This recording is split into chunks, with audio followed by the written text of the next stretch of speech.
สวัสดีครับกับผมนายมนตวัฒน์จงกระจ่างราชศึกษา6820033วันนี้จะทำงานชิ้นที่10ขั้นแรกเราเปิดที่ SolidWorks กดที่ New กด Hard กดโอเค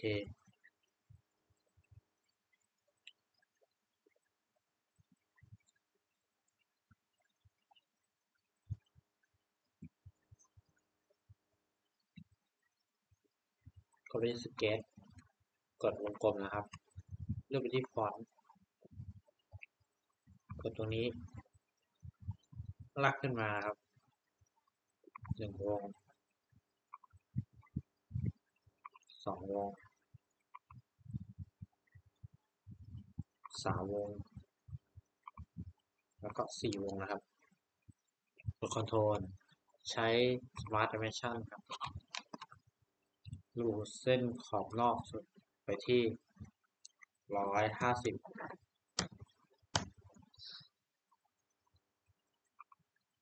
เส้นรองลงมา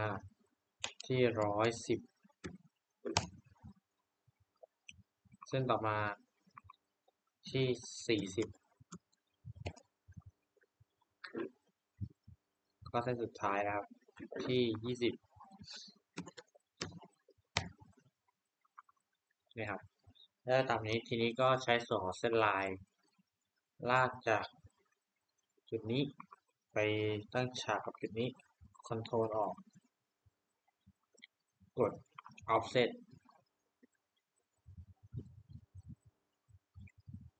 offset นะครับดึงลงมานี้ตั้งตรงนี้ไปที่10มิลโอเคคอนโทรล C นะครับกดไปที่ offset ตรงนี้ไปที่10มิลกดติ๊กถูกก็กดที่ offset ใหม่อีกครั้งกดตรงนี้ที่10มิลจากล่างมาฝั่งนี้นะครับล่างมาทางนี้กดถูก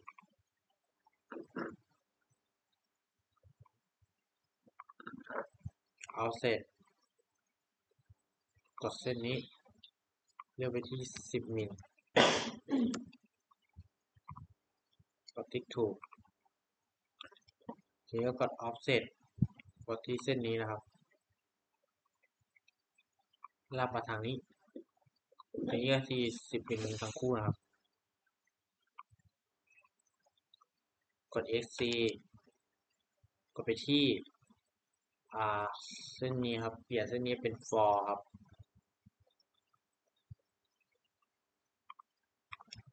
ก็กดที่กรรไกรเพื่อตัดนะครับตัดตรงนี้ตัดตรงนี้ตัดตรงนี้ตัดตรงนี้นะครับโอเคกด esc ออกก็ไปที่วงกลม Tussle ครับ Element อันนี้กับตรงนี้ก็ไปที่วงกลมใหม่นะครับ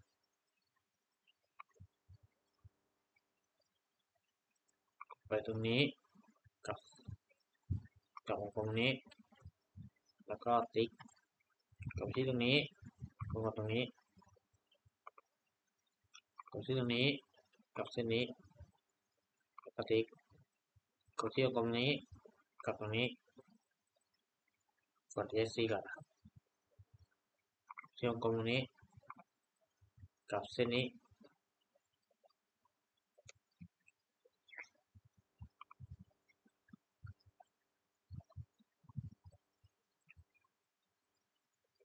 กดไปที่วงกลมกดที่เส้นตรงนี้อ่ะก็ได้ครับทำไมมันลากไม่ได้กดตัวนี้ออกก่อนกดคอนโทรล esc ออกกดที่วงกลมใหม่กดตรงนี้กับตรงนี้นะครับกำหนดสร้างเป็นวงกลมกดตรงนี้กับตรงนี้กด xc ที่วงกลม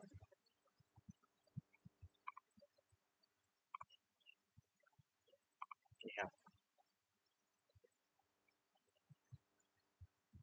กด xc ออก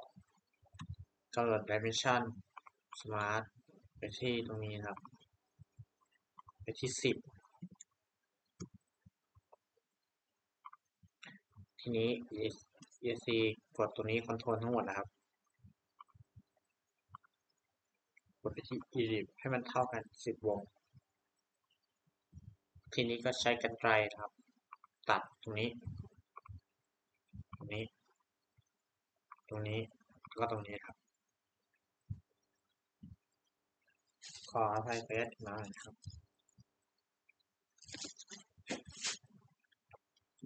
ทีนี้มาสร้างส่วนของตรงนี้ต่อครับให้เรากดไปที่ตรงนี้ครับเลือกเป็นของ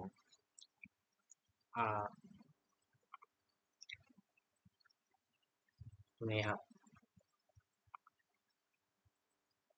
เลือกอย่าให้มันติดกับเส้นแบบนี้นะครับแบบนี้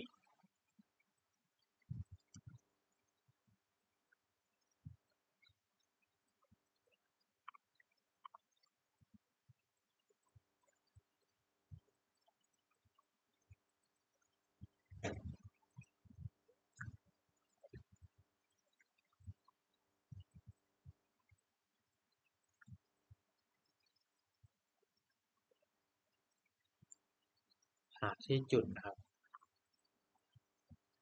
ดึงขึ้นมาประมาณอย่าให้มันชนนะครับประมาณนี้ครับก็ลากออกมาครับกด EXC ใช้ Smart Dimension ระบุตรงนี้ที่15 มิลนะครับความอวบตัวชิ้นงานดึงขึ้นมาไปที่10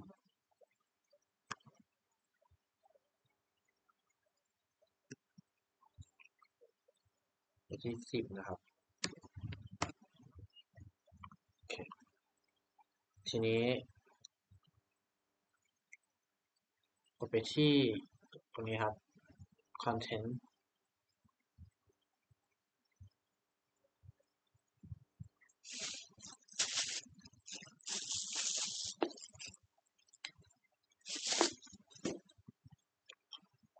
ลืมนะครับใช้ Smart Dimension กดตรงนี้กดตรงนี้ระบุความสูงไปที่30 มิลนะครับ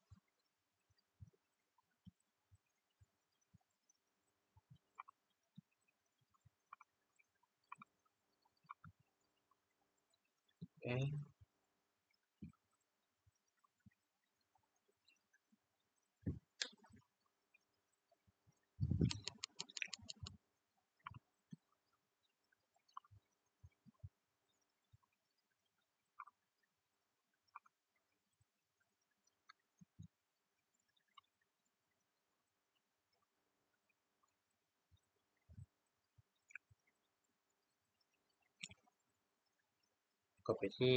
เส้นนี้ครับ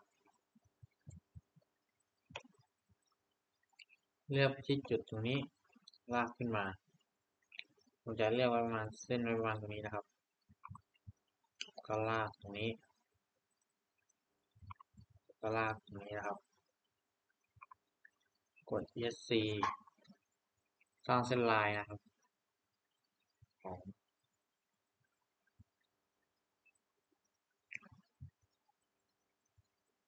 ตรงนี้กับตรงนี้กด ESC กดเส้นลายคลิกเป็นแนวตั้งนะครับทีนี้ก็ระบุขนาดเอาเส้นลายกดฟอร์ด้วยนะครับเลือกตรงนี้กับตรงนี้ x ก็ตรงนี้กด xc เลือก dimension กด2 เส้นนี้กำหนดมุมไปที่30นะครับทีนี้ก็เลือกขนาดตรงนี้ radius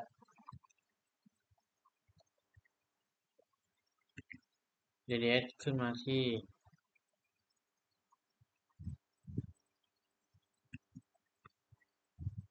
60นะครับ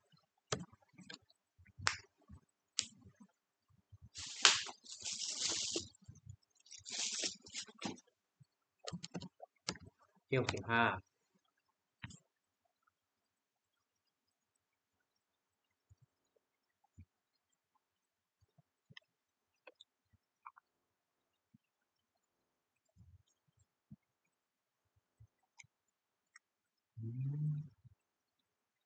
แล้วก็กดตรงนี้ครับกำหนดตรงนี้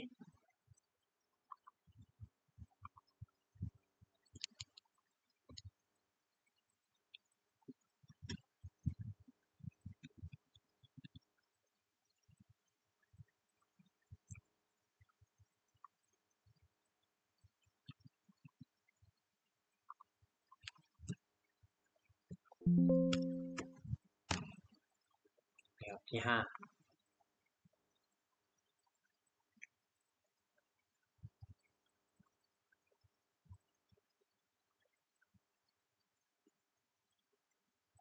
เช็คตัวงานแป๊บนึงครับทำการตัดนะครับ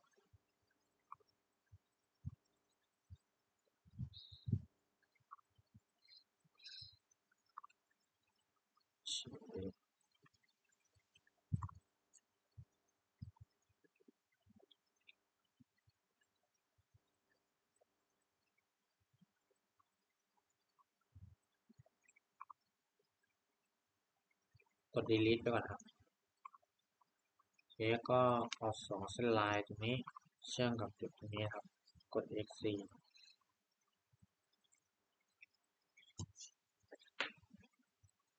กดคลิกออกกดที่แบ่งนะครับตรงนี้กดที่เลือกไปของ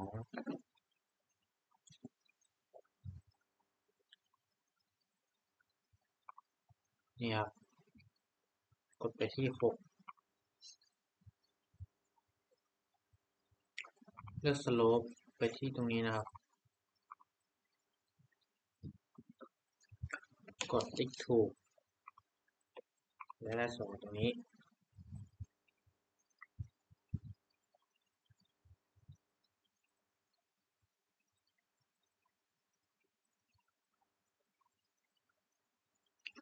เลือกเหมือนเดิมครับอีกรอบหนึ่งทีนี้กดไปที่ตรงนี้ตรงนี้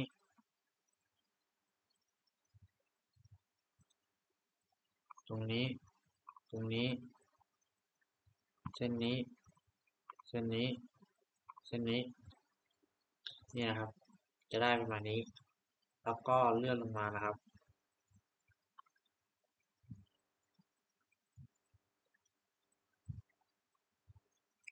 กดติ๊กถูก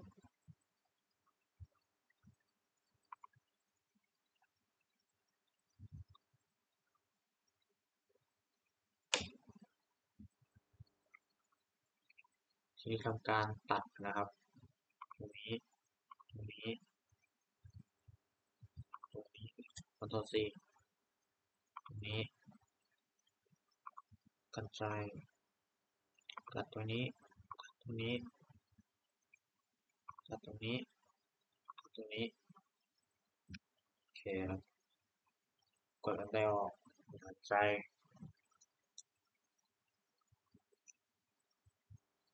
ทีนี้เราก็กดตรงนี้คอนโทรลกับเส้นนี้เลือกเป็นของอันนี้นะครับอันนี้คอนโทรลกับอันนี้อันนี้คอนโทรลกับอันนี้อันนี้คอนโทรลกับอันนี้อันนี้คอนโทรลกับอันนี้อันนี้อันนี้คอนโทรลกับอันนี้อันนี้คอนโทรลกับอันนี้อันนี้คอนโทรลกับอันนี้อันนี้คอนโทรลกับอันนี้อันนี้คอนโทรลกับอันนี้นะครับแต่อันนี้คอนโทรลกับอันนี้ก็อันนี้คอนโทรลกับอันนี้อันนี้คอนโทรลกับอันนี้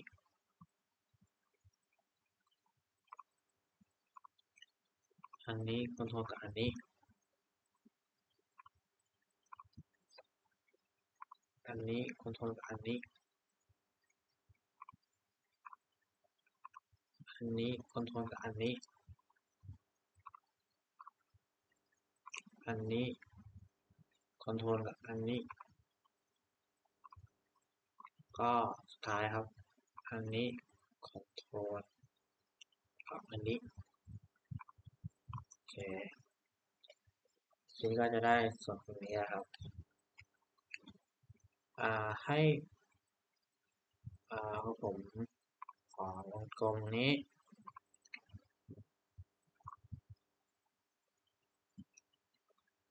กดวงกลมตรงนี้กับตรงนี้กด X ออกกำหนดวงกลมไปที่5นะครับ Smart Dimension กดตรงนี้ดึงออกมากำหนดไปที่5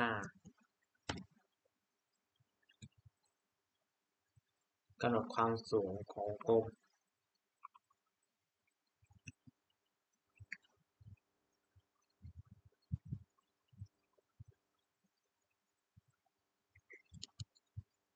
ไปที่15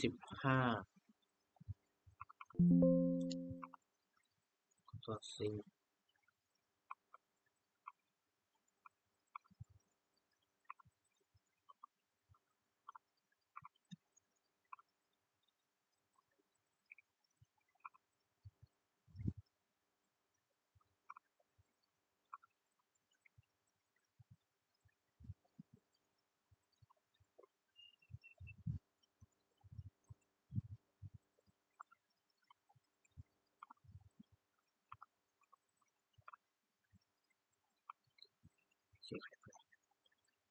ทีนี้กด Smart Dimension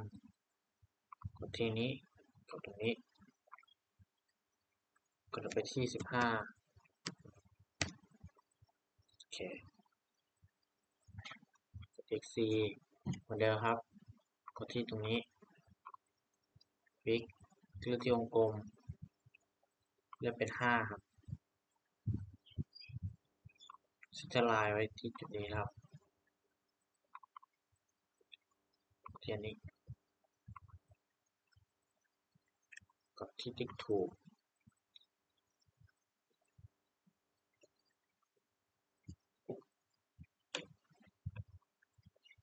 ใช้เป็นส่วนของเส้นลายนะครับ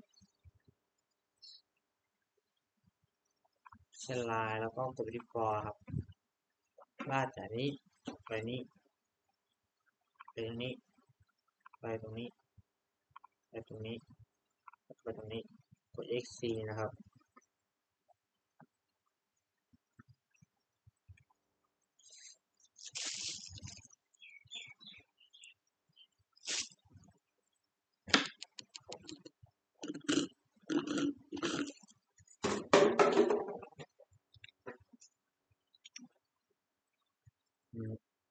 ไม่ได้ครับ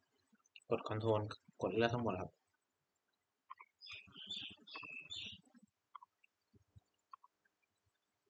กดไปที่ list นะครับลบ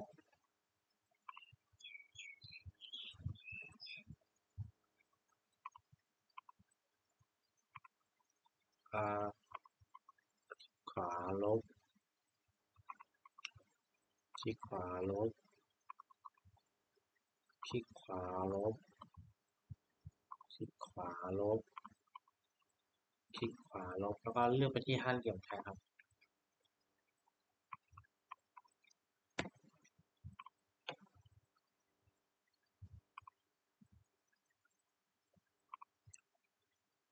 ตรงนี้จะได้แล้วนะครับทีนี้ก็กำหนด dimension นะครับเลือกที่วงกลมตรงนี้ดึงออกมา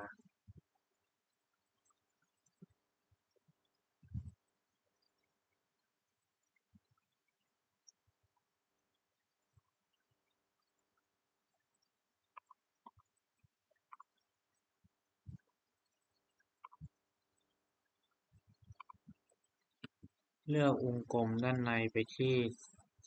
30นะครับ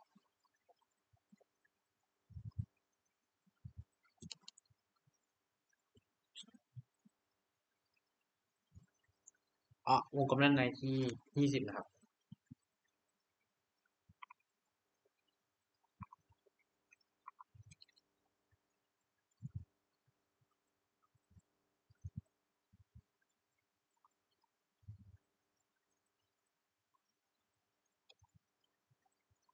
ไม่ต้องขอโทษสีนี่ครับได้แล้วครับทีนี้ก็เสร็จส่วนของตรงนี้แล้วครับให้กดไปที่ Portrait การดึงครับทีนี้ก็ดึงออกมาดึงส่วนตรงนี้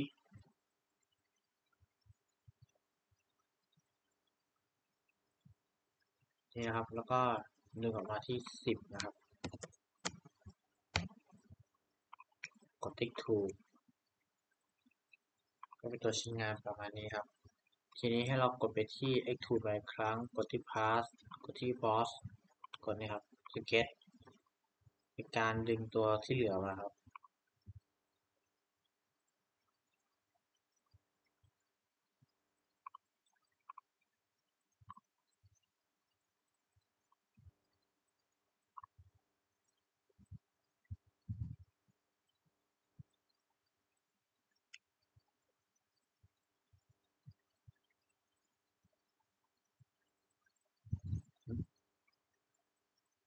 กดเลยครับ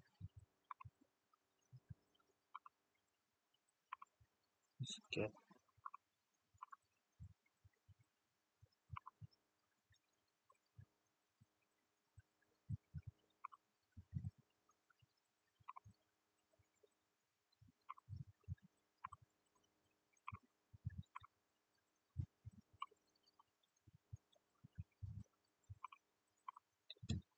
เราที่ Extrude ใหม่อีกครั้งนะครับกดตรงนี้ดึงออกมาที่10กดติ๊กถูกทีนี้ก็กดไปที่ตรงนี้อีกครั้งเลือกของตรงนี้ก็มาปรับที่ Sketch โอเคครับได้ละ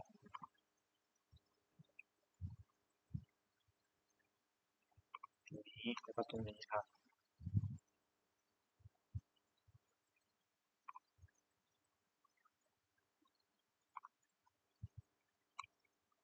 กดถึงมาที่สัก20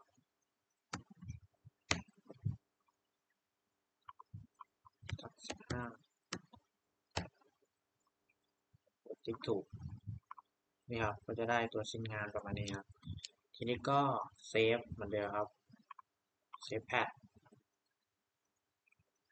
เขียนว่าชิ้นที่10 SW02_10เซฟ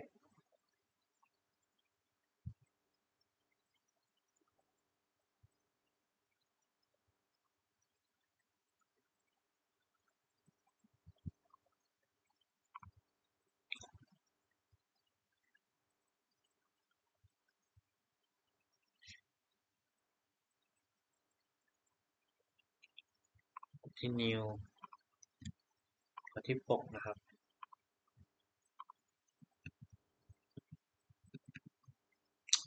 เขียนอะไร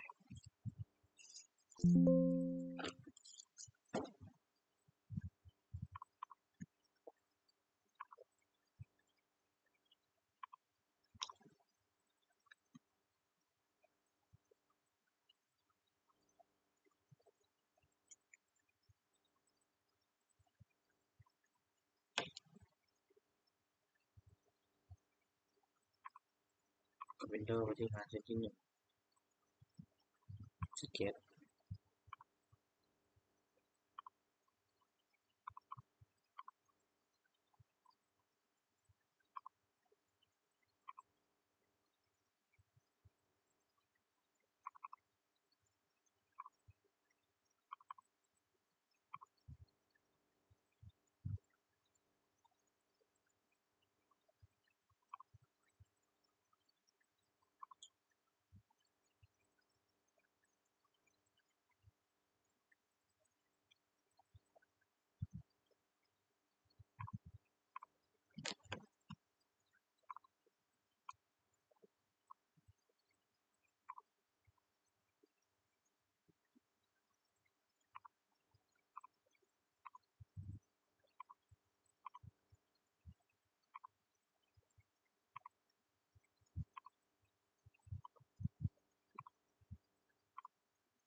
แชร์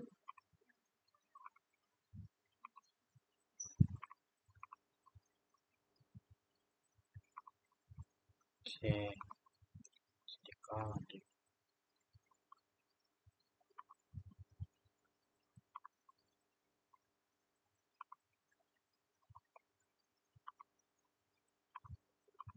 ีนี้ก็กดเมนูไว้เบราว์เซอร์เหมือนเดิมครับ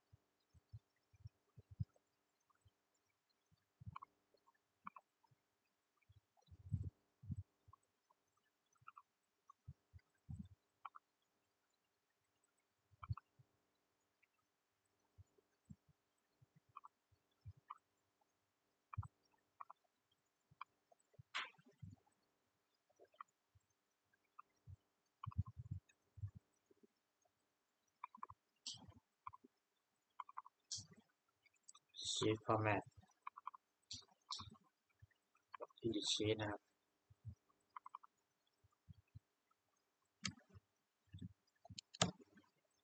ที่ชื่อ sw02_10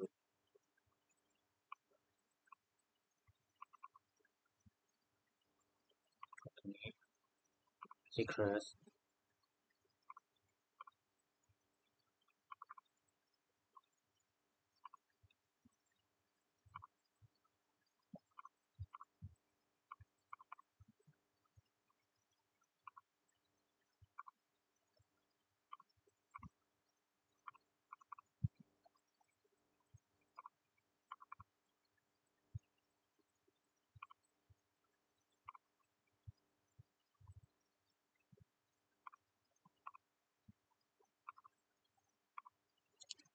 วันนี้ก็ขอจบการนำเสนอชิ้นงานที่10เป็นเท่านี้ครับ